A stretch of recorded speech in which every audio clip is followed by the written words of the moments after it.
Well, Larry is a legend in the comic book world for his work on G.I. Joe and numerous other characters. A lot of people don't know that Larry is also a military veteran and a master of martial arts, having studied Kudokan, Judo, Kyudo, and Aikido, which is the Japanese art of drawing the sword.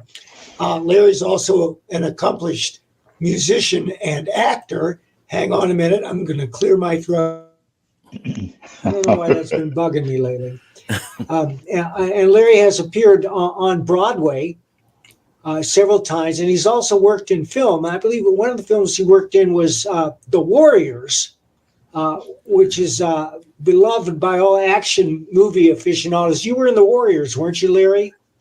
Very briefly. Yeah, well, I worked on it. I worked on it over a week for night shoots, and then all the stuff with the gang that I was in that was cut. Because that's always fun. Well, no, the guy that was supposed to have been the president of the Warriors broke his leg in the second week of production, and they had to rewrite pretty much everything. Wow. and scrap everything that he had been in, the scenes that he'd been in that where he was still the president. So. Wow. You know, that's a little bit of trivia most people don't know, I'm sure. Like a lot of New York comic book professionals, you began working with Wally Wood, didn't you? Yeah. And who was with Wally Wood at that time? Oh, Gray Morrow, Ernie Colon, and through Woody, I met, even before I worked for him, I had met Al Williamson. Because there used to be this community of comic book artists on the Upper West Side of Manhattan in the late 50s and 60s, and that included Wally Wood and Al Williamson and half a dozen other creators. Sort of a comic book ghetto. Yeah. Of sorts. There's a feeling of community there. That they all knew each other. They hung out together. Right. They all ate at the same place. But most people don't know that you're also a comic illustrator. I remember a title you did for Atlas. Wolf the Barbarian. That's right. Well, no, I had to. I never considered myself a writer. I've always been drawing, and I sold my first cartoon to Castle of Frankenstein magazine when I was 16. So that's in the mid 60s. Wow. And then in the later 60s, I worked in undergrounds in New York. I had work in Gothic Blimp Works, which was sort of the Sunday funnies of the East Village Other. And the other creators that were, that was at first it was edited by Von Bodie, and then it was taken over by Trina Robbins and Kim Deach, and the other artists and writers that were represented in that tabloid were R. Crumb, Spain Rodriguez, Art Spiegelman, Jay Lynch.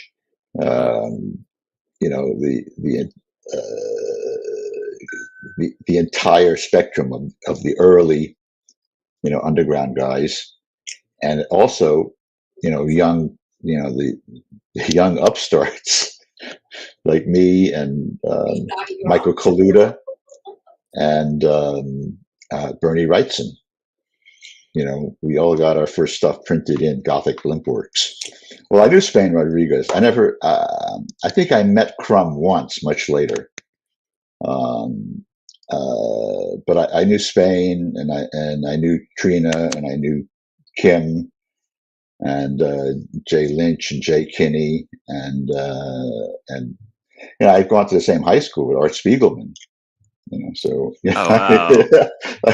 and I went to the High School of Art and Design in New York City, which graduated more comic book artists than Wow. than any 10 other high schools put together.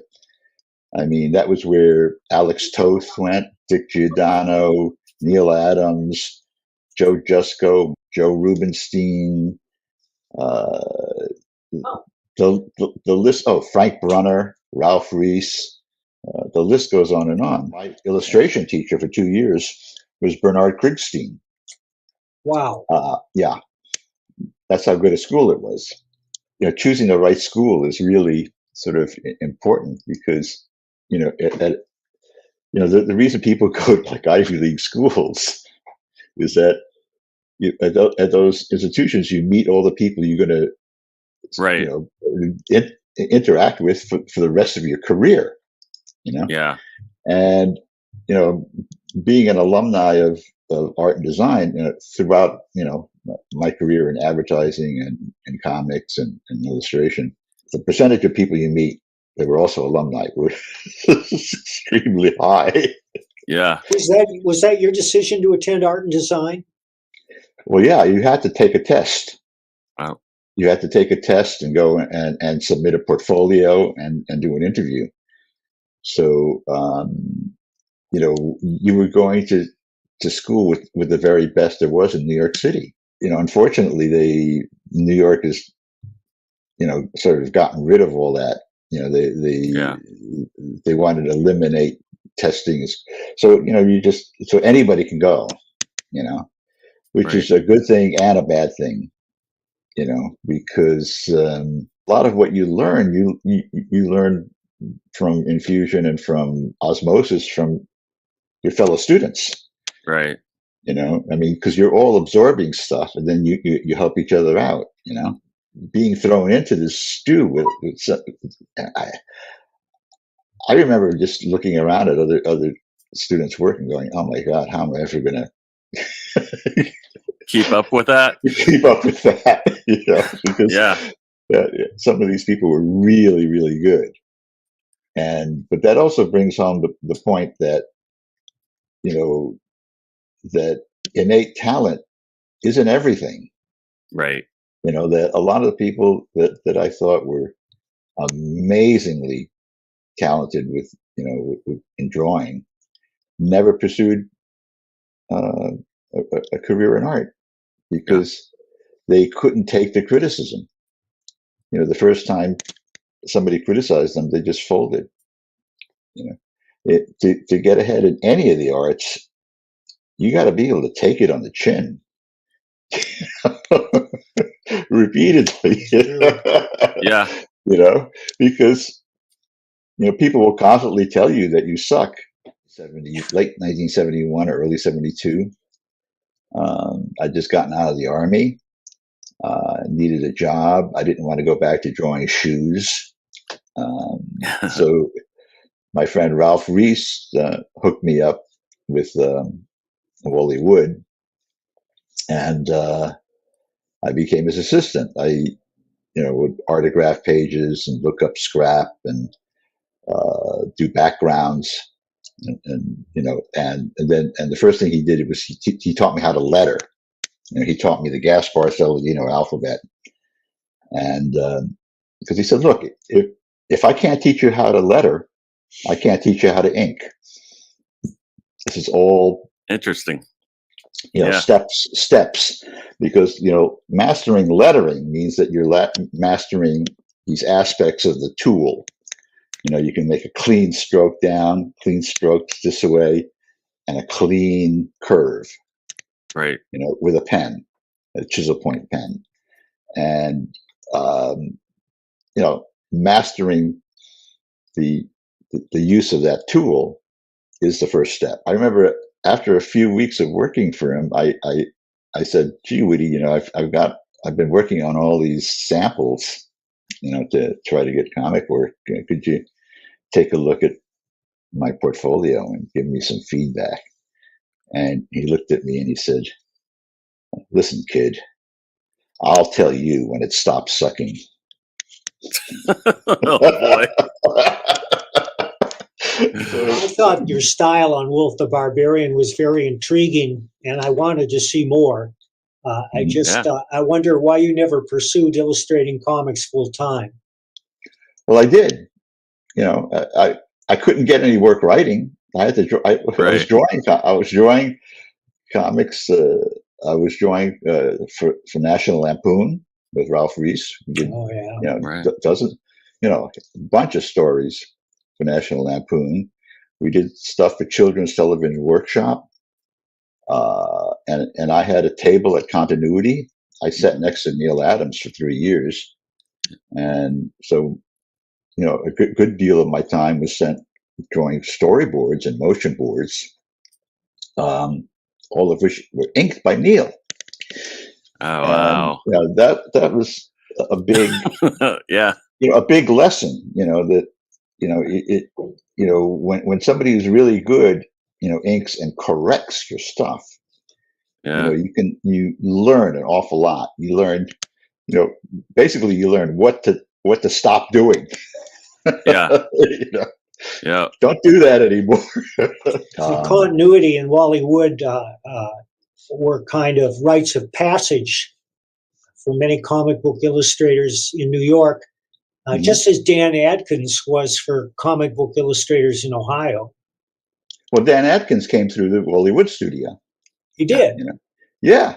Dan Adkins was a Wally Wood assistant. Oh, wow. You know, in the 60s. So was Ralph Reese. So was Wayne Howard, Paul Kirshner, a whole bunch of guys. And an entire army of comic book people passed through Neil Adams' studio. You know, I mean, he needed warm bodies in their penciling. Yeah. And so you had Carl Potts and Pat Broderick and Bob McLeod and Terry Austin and, you know, Bob Wyacek, you know, and scores of others. Was Val Mayerick among them? Val Mayerick, he was at the studio a lot because his wife at that time, Polly Law, was a colorist at Continuity. And so was Lynn, what was her last name? Farley? Yeah, Lynn Varley and Polly Law were the principal colorists at a certain time at Continuity. So, you know, they sat there with a big box of AD markers, you know, colored all the storyboards and motion boards. How'd you get into Marvel? Well, I got into DC first because Neil Adams was you know, entrenched in DC. Yeah. And he, you know, basically stuck his foot in the door and kept it open for a bunch of people. I mean, he's the one that got DC to use Jeff Jones for covers. Oh. He got Mike Kaluta in there. He got Bernie Wrightson in there. You know, because these are all people that, you know, they didn't have styles that looked anything at all like what DC had been doing. Yeah. I mean, both houses had house styles. You know, I mean, at DC, you know, if you looked like Schaffenberger or, you know, Gil Kane or any of these other guys, you know, that seemed, or Carmine Infantino, you know, there was a look, you know, and at Marvel, you know, your yardstick was John Romita Sr. Yeah. You know, and you know, these more illustrative styles, you know, were like, you know, the editors at that time didn't know what to do with them. You know, I remember when Michael Golden showed up at DC, you know, all the other editors said, "Oh, this stuff is too cartoony. You know, this looks like kiddie stuff. You know, you can't use it." You know, and I was an editor at DC at that time, and so was Al Milgrom, and both Milgrom and I looked at his work and went, "Holy smoke!" You know? Yeah. You know, we got to lock the door and make sure he doesn't leave the building until we get him a script. basically. His And, Batman stories are unforgettable. yeah. Well, Milgram gave him his actual first job, which was a Batmite story. It was like a short Perfect. Batmite story. And then while he was doing that, I convinced Russ Heath to ink Michael Golden on Mr. Miracle. So I got him to do 2 issues of Mr. Miracle, both inked by Russ Heath, and only one of them was ever printed. So DC's, since 1978, has been sitting on a Mr. Miracle story, an entire finished book, penciled by Michael Golden and inked by Russ Heath. It's insane that they don't put that out. But a lot of companies have some amazing stuff sitting there. Yeah. That they don't. That the editors that procured this stuff are long gone, and the current regime has no idea what's sitting in those inventory drawers. Most comic book fans associate you with G.I. Joe more than any other title. And that and Wolverine, probably, yeah. Yeah. You were probably the most prolific writer of G.I. Joe. How did you come by that gig? I was the last person they asked. Didn't you pitch an idea for Fury Force or something like that? A year before that, I pitched an idea called Fury Force, which is like the son of Sergeant Fury, who's like a Green Beret, NCO, and he has this special team of anti-terrorist force that operates out of a secret headquarters that's under the chaplain's assistant school in Staten Island. And that was rejected soundly by Marvel. They said, no, we can't sell this stuff. So a year later, Hasbro comes to Marvel and they want a Marvel comic of G.I. Joe. So I think it was Shooter asked every contract writer, and all the contract writers turned it down, and he asked all the non-contract writers, and they all turned it down. And then he went from office to office, editorial office, asking the editors, assistant editors, and anybody else who was hanging out in the office if they wanted to write this book, and they all turned it down because nobody thought a military comic would go. Plus, it was a licensed book. Yeah. And licensed books were the bottom of the barrel. They paid the lowest rates because they took the licensing fee off the top of the page rate. Right. Which meant that if you were an A-list artist or a B-list artist, even, why would you spit in your wallet to work on a licensed book? Yeah. You'd be making less than your page rate. But I had been trying to get writing work for Marvel for a year, and nobody would give me any writing work. They would say, "Oh, you're a penciler. You're an artist. You can't write," which is logical since all the editors were writers. Yeah. And they were in the business of giving each other work. Yeah. Military background made you perfectly suited to write G.I. Joe, and it probably that was totally by accident, though. I mean, I know it was. I was literally the last person they asked. I know. And I had been trying to get writing work, and I've said this 1,000 times. If they had offered me Barbie, I would have taken Barbie just to get my foot in the door for writing. I remember handing in that first script and thinking, oh, geez, I've shot my wad. I have no idea how to, keep going with this. And I felt like that with every single issue I've ever written. I'm in the midst of writing number 302. Oh, wow. And I still feel the same way. Like I'm jumping into the deep end of the pool with no life preserver. But also, getting back to what Mike was saying, this was in 1982. I'd been out of the service for over 10 years. everything had changed. You know? the SOPs and the uniforms and all the equipment, everything was different. So I still had to do a lot of research, and I had good contacts for that. I had a friend of mine, Lee Russell, had done 2 tours in Vietnam, the engineers, and he was one of these guys who was sort of a buff, a lot of guys get drafted, or they're in the army and they, a tank goes by and they go, oh, that's a tank, but he knew but Lee would know, oh, that was an M something, and with the air cav modifications.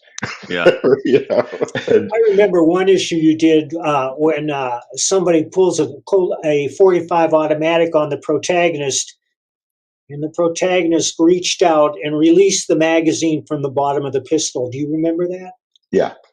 Well, that's something you could, if you grab a 45 auto from the top on the slide and you push on it, it becomes impossible for them to fire it, and you reach down with your index finger and press the magazine release. If the arm is held upright like this, and the pistol is in fairly good condition, the magazine just drops out. Most combat 45s are Chevy to do that. You want to be able to just drop your magazine without having to pull it out, right? Right. So that you can just drop it and boom, So if you do that, you drop the magazine, and then you push back on the slide, you can lock it open. It ejects around, it's in the chamber, and it locks it open. So you've got an inoperable firearm. I wouldn't recommend doing it in real life. No. Yeah. Most comic book writers don't have any experience with guns. No, but what I actually did was I took out my own 45 and I did it. Made sure that it actually worked. Yeah. And you're right. A lot of people, who write or draw comics, don't know how the stuff works. That's why I did write a short piece on firearm and explosive facts for comic writers. Yeah. Because I was always bothered by the constant repetition of misinformation, like the acrid stench of cordite. I mean, that always bugged me. I mean, I think because Conan Doyle used it, I think and after Conan Doyle used it, every crime writer and mystery writer would say, refer to the acrid stench of cordite. But they stopped using cordite when they invented smokeless powder, something like in 1892 or something like that. Yeah. There's no cordite in any modern firearm ammunition. The article that you wrote, where was it published? The which? Oh, it wasn't published. It was just a flyer sheet that I handed out to writers. Yeah. I don't very much still have it. Very much like the Wally Wood's 22 panels. Oh yeah, well that's has lived on, thank God. I don't suppose you still have the essay that you wrote. Yeah, I have it digitally someplace. Yeah, I would love to see that. It's all about things like, you can't put a silencer on a revolver. Yeah, and nomenclature. It's like it's a magazine. Not a clip. A clip is something different. A silencer is a misnomer. It's a suppressor. Yeah. Things like that. Because a lot of stuff has been just promulgated and passed on. And it's wrong. It bugs me. I still see in movies and TV shows snipers, attaching a scope and then using it. right away. And then after they've attached the scope, they're fiddling with the knobs. And in half those cases, the supposed knobs they're fiddling with are the protective covers that keep you from messing with the settings of the actual knobs. You have to unscrew those things. So all they're doing is like unscrewing and screwing Yeah. back on the covers, and it's like, man. But if you put a scope on a rifle, you have to go out to the range and you have to zero that thing. Yeah. Because it's going to, the scope isn't automatically going to align, with your barrel. You have to make it align. Yeah. Did you see American Sniper? I think so, a while ago. Yeah. Do you recall if they got it right? They got a lot of the stuff right, but again, the most egregious thing that they get wrong in sniper movies is like the image they see through the scope. I mean, if you can see a person's face through a rifle scope, you're close enough to like hit them with a brick. Right. If your target is 200, 300 yards away, their head is going to be like a pinpoint in that scope. I just watched a movie called The Red Ghost, Nazi Killer. It's a Russian movie about a Russian sniper during World War II. Mm-hmm. And from his position several hundred yards away, he drops 5 guys with 5 shots. Well, that's not impossible, Yeah. I mean, Carlos Hathcock, did better than that in Vietnam. He was like, I think, the highest scoring sniper in Vietnam. He took out a VC officer at over a mile. Wow. Yeah, but he had with a Ma Deuce 50 caliber with a scope mounted on it, and the darn thing doesn't even have a trigger, let alone a set trigger. It's got a spade that you have to push with your thumb. And you can't really set it for single shot. You just got to do it the correct pressure.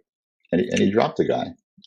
There's some stuff that you see in those sniper movies that are totally, the whole thing about shooting right through the scope.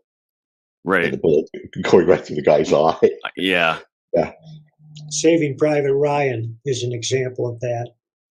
Well, Saving Private Ryan, they had a left-handed sniper in World War II, which was like, no. You had to be right-handed to qualify for sniper school. Because everything ejects is on the right, right? And if you watch Private Ryan, he's shooting a bolt-action rifle left-handed, and the bolt is on the right. So, he's got to like, the machinations he has to go through to reload it are totally impractical. Well, boy, that I thought that was a neat scene. Now it's ruined. I know.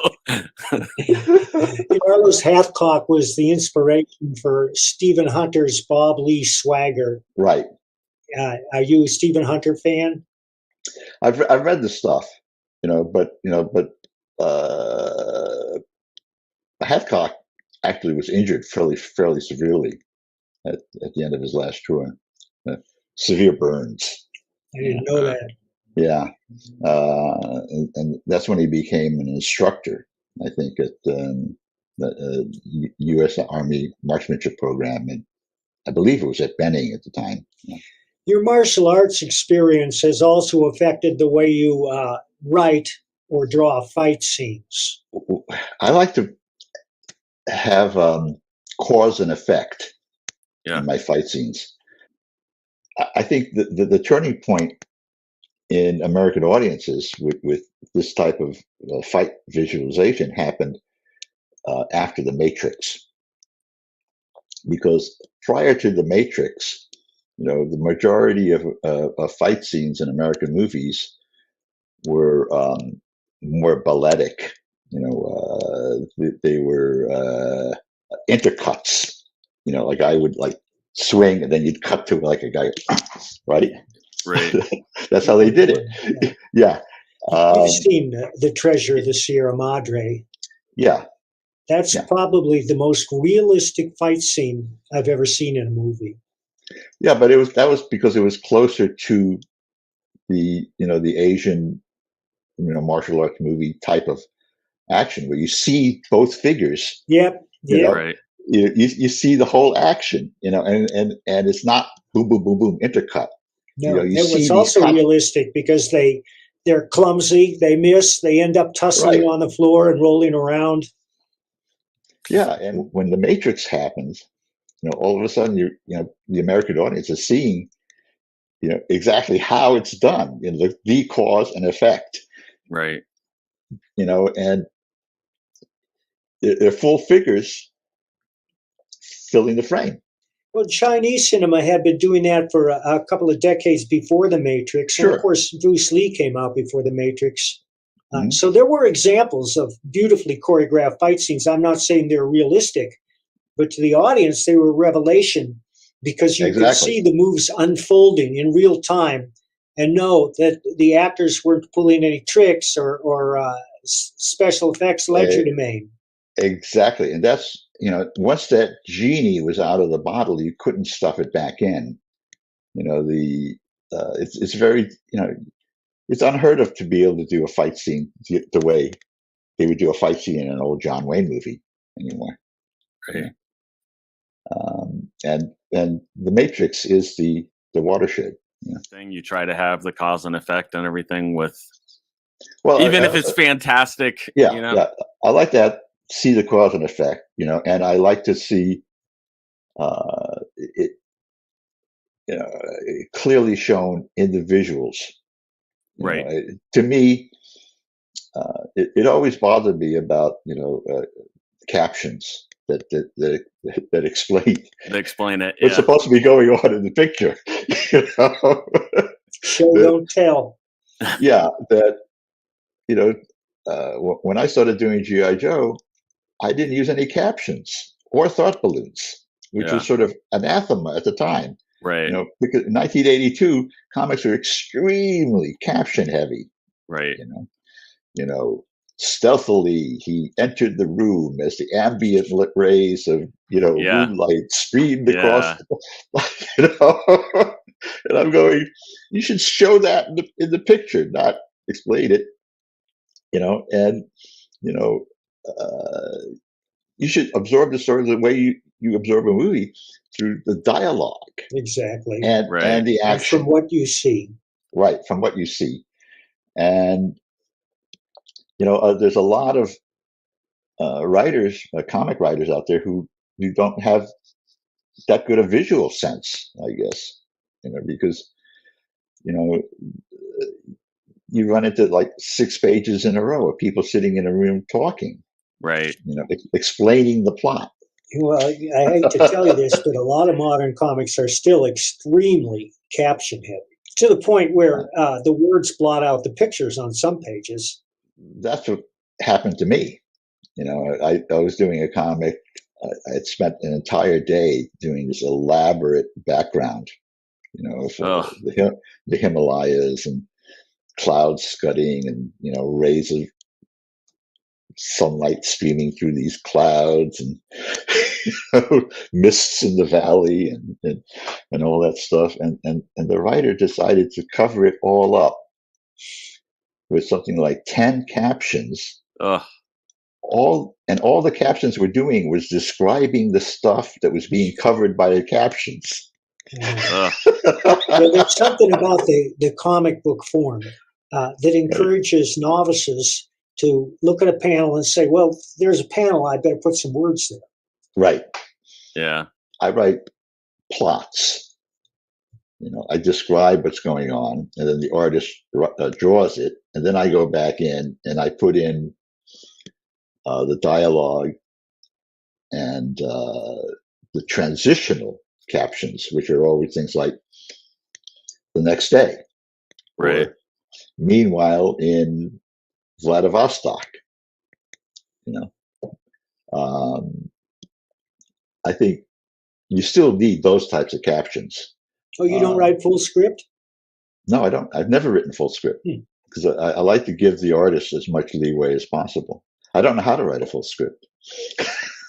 Well, I always write full script, but I'm aware of visual storytelling, so they're not very verbose. And the reason I do that is sometimes it's important for the artist to know what the character is saying so that he can draw him correctly or help him act appropriately. Right. Well, so yeah, but there's a lot of writers who do not have a visual sense. Right. You know. Right. And I remember getting a script once where the writer said, "Okay, in this panel, J. Jonah Jameson is looking out his office window on the 38th floor of down at the street, and 38 floors down, Peter Parker is coming down the sidewalk, and Peter Parker is looking into a wastebasket on the corner of the street, and in the wastebasket there's a copy of the Daily Bugle, and on the front page of the Daily Bugle there's this headline that reads blah blah blah." And I called the editor and I said, "You can't get that into one panel." Yeah. And the editor was like, "Why not?" And I spent 15 or 20 minutes trying to explain why that was impossible to do. You just need 2 insert panels. And people either have a visual sense or they don't have a visual sense. I did work on a movie once called The Wanderers, about I love that movie in the Bronx, where the lead character was supposed to be a would-be cartoonist. So I had to draw everything that he was supposed to be drawing. And in one scene, he's on the phone talking to his girlfriend, and he's drawing her head on the wall as he's talking to her. And so they set it up so that I had to crouch behind the guy with my head under his left armpit, and my arm through the sleeve of his jacket, and so that you saw his head, and my hand. And I had to had to look at and draw at an angle like this, And so, I'm drawing this, and I got the girl's picture in my left hand, I try to draw her on the wall. And the director said, it doesn't look natural. I can't get it to, And I'm thinking, of course you can't make it look natural. I think that was Richard Price's first novel. Yeah, it was a Richard Price thing. And it contains the unforgettable line, "The Wongs are watching, the Wongs are waiting. When the time is right, the Wongs will make their move."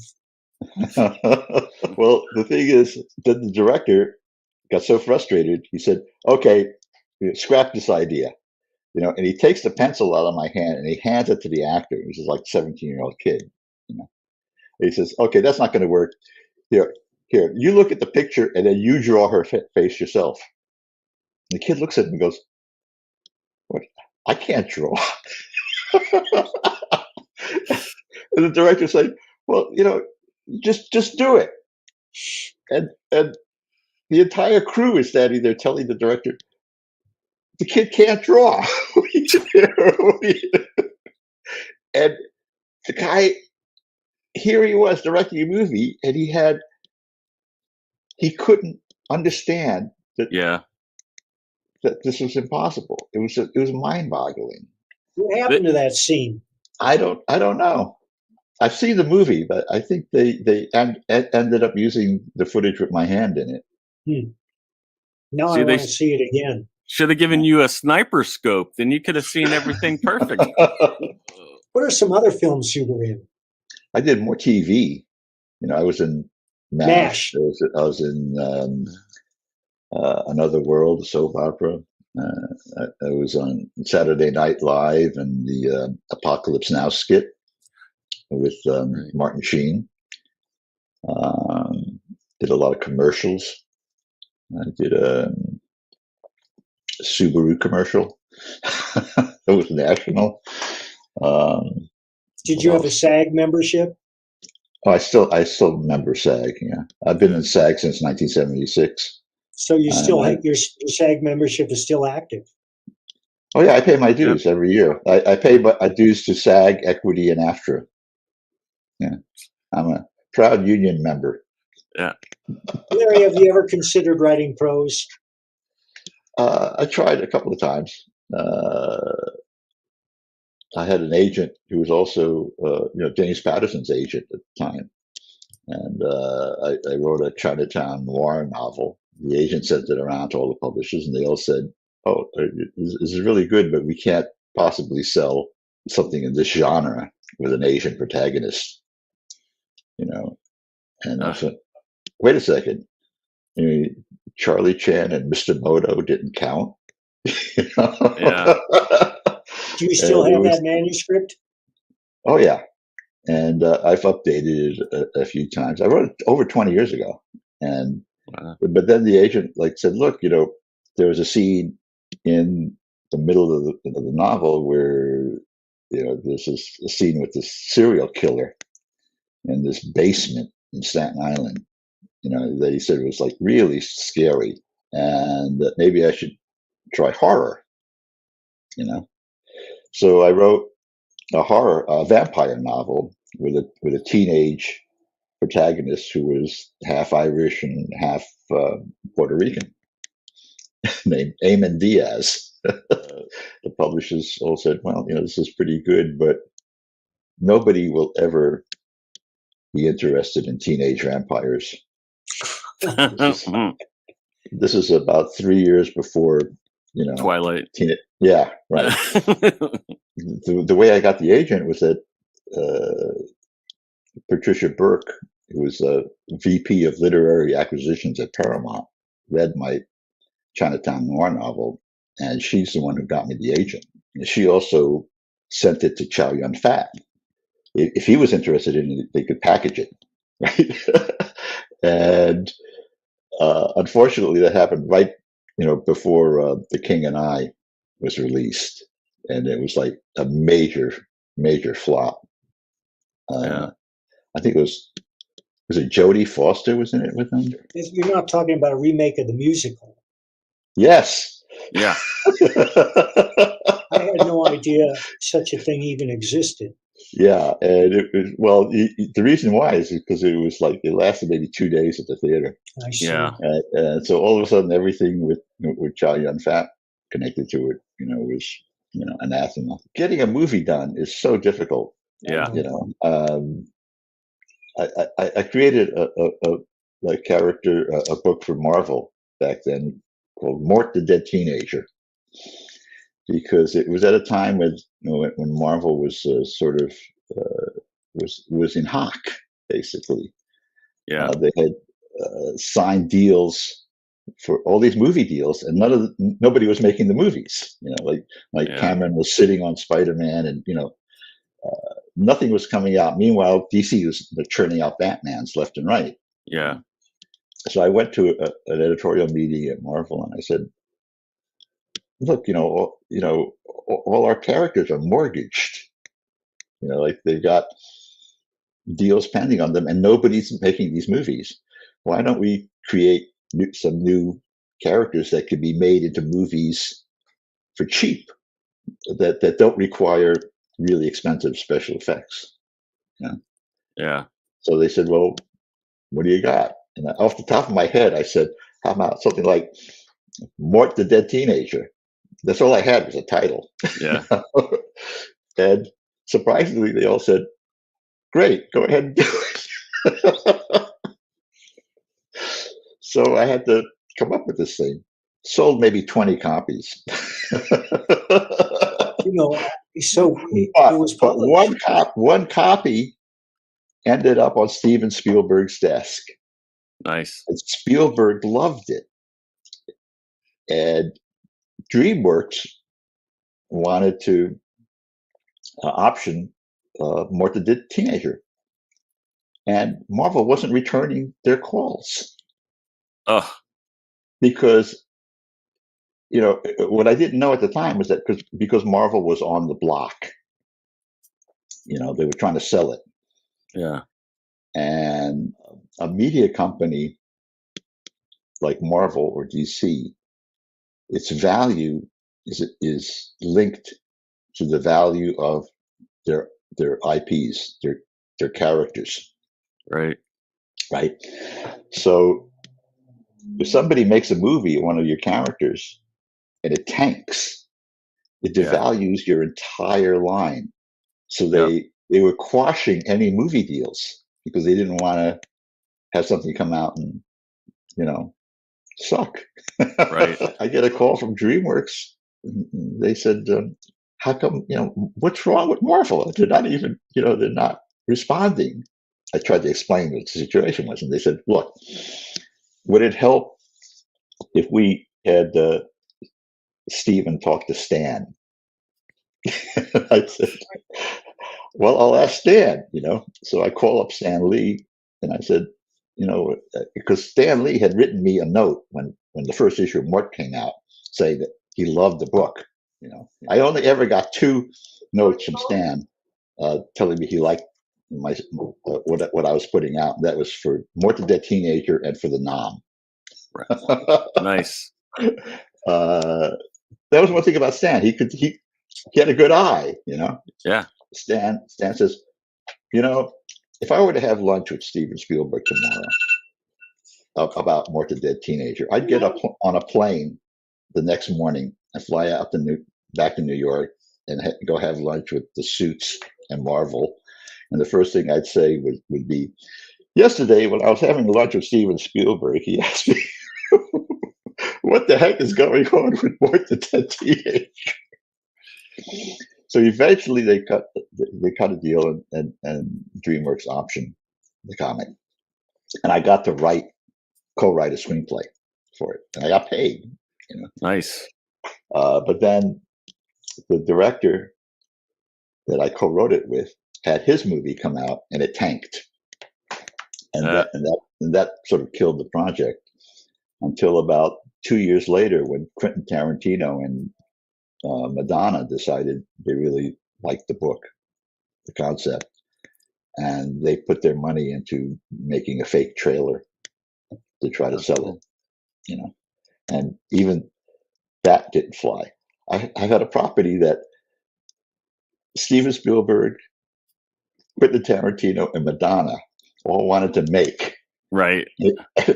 And they couldn't make it fly. Well, I've written 8 screenplays that I've been paid for. Yeah. And none of them have been made. 2 that I co-wrote were made as really low budget indie features. How'd they turn out? Were you happy with them? Yeah, well, the last one I did was Ghost Source Zero with Mark Cheng, and we crowdsourced that, and we fulfilled it. We came in, we finished the movie, and miraculously we got distribution from Sony in China, Japan, and Korea. Did you say Code Source Zero? Ghost Source Zero. Ghost Source Zero. You can see it on YouTube, I think.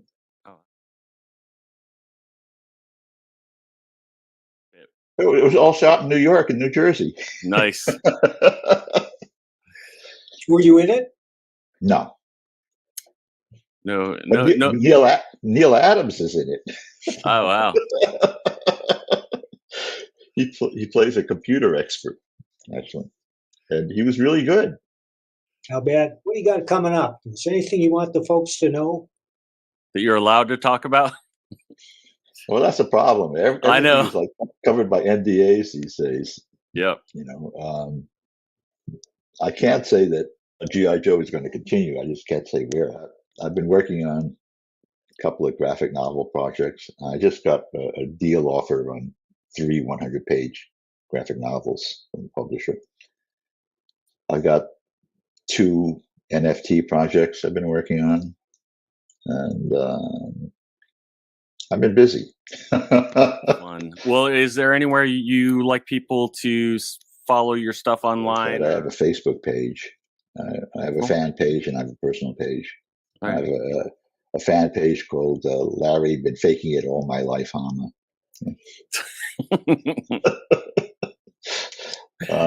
He's so arrogant. Well, that's the thing. Is that, I always felt that I've been faking it, because I actually really don't know how to do anything. You just have to, like I said before, jump in the deep end of the pool and see if you can swim it.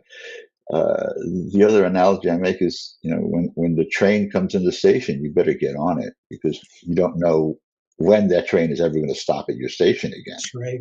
Yeah. That's, how I got into acting, totally by accident. I got into comics totally by accident. I'd wanted to be a fashion designer as a kid, and I in junior high school, I had a subscription to Vogue. Wow. And I got to High School of Art and Design, and my first day there, I'm sitting in the cafeteria, and this kid comes up to me and he says, "Hey, do you like comics?" And I said, "No." He said, "But I do." and he started talking, and he was very convincing. He said, I know some real cartoonists. You want to go visit a real cartoonist? And he dragged me over to that day. He dragged me over to Larry Ivy's house, who was putting out a book called Larry Ivy's Monsters and Heroes, and he was a major fan. He did some freelance work for Wally Wood, and that's how I ended up meeting Wally Wood. At Larry Ivy's house is where I met Bon Voti. I met Jeff Jones and Jeff and Wheezy Jones at Larry Ivy's house. I met, everybody that was in that Upper West Side community. And if it hadn't been for this kid, who I'm still friends with, his name was J.D. Smith. Oh, wow. And he's a custom knife maker in Boston now. I thought he could draw rings around me all throughout high school. And he was one of the early Wally Wood assistants. But JD never went into comics,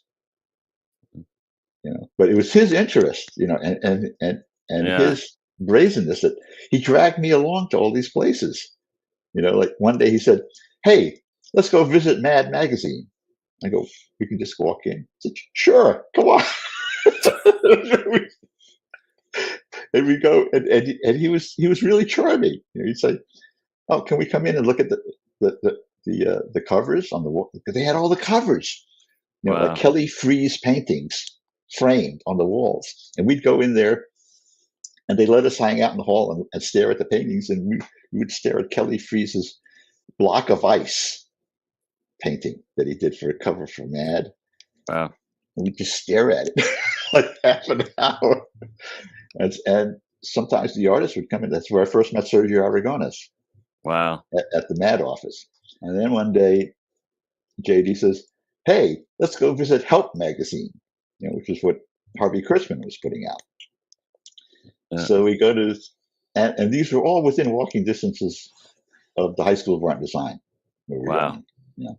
So we walked 3 blocks to where Help magazine was on, I think it was on Madison. Just one tiny little office, one room with a drawing table and a desk and a file cabinet. And sitting at the drawing table was Terry Gilliam, and sitting at the reception desk was Gloria Steinem. Wow. Talking with Terry Gilliam, and he had a deal with Harvey Kurtzman. He had just gotten out of the Army, I think, and he needed a job. So he was art directing Help magazine for room and board.